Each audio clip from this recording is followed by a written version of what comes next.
let's talk about the last section, last part of section 4.5, comparing growth of functions. So sometimes you see as f of x as the limit of f of x over g of x as x approaches infinity is equal to infinity. Sometimes you see the limit of g of x over f of x as x approaches infinity is equal to 0. This, what it means is that as we go toward infinity, one of them grows much faster. And so one of these examples is compare x to x squared. X is the line over here, and then the x squared is the fast growing parabola. So they get really far away from each other. And so with how we show this is x squared is much bigger than x. That means as we approach infinity, one is growing a lot faster. One important case that we figured out as we were doing the L'Hopital rule, we just saw that x to power, and we can prove that x to power n is always much less than e to the power x. So e to the power x is more powerful than any polynomial as x approaches infinity.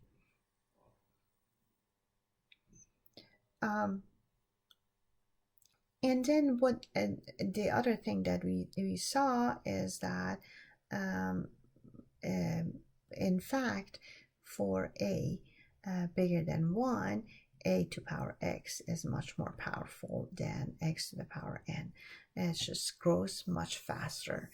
And we saw that any x to power n grows much faster than anything logarithmic in base a.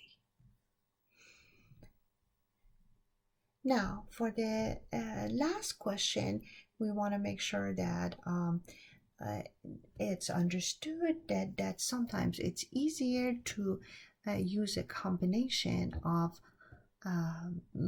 L'Hopital rule and other rules that you know to calculate the limits. Over here, if I use the L'Hopital rule directly, see if I plug in 0 and 0 on top and bottom, I get 0 over 0. But if I use the L'Hopital rule directly, it's going to be really difficult taking derivative. One trick that I can use is to separate things that I think are about the same weight. So what I do is I put tangent of x over x, and then I put limit as x approaches 0 of sine of 5 over x over sine of 7 over x. And then I will get two limits of infinity, 0 over 0 and 0 over 0. And I just have to hope that both of them have a limit. Otherwise, this was not a correct method to use. And if they have a limit, then you're okay though. So it's always kind of risky, but then you have to go back and correct it if you made a mistake. So in this case, I get, using the L'Hopital rule, I get, what's the derivative of tangent? It's secant squared x over 1. What's the derivative of sine of 5x? It's 5 cosine of 5x. And derivative of sine of 7x is 7 cosine of 7x. As x approaches 0, cosine of 5x is 1, cosine of 7x is 1.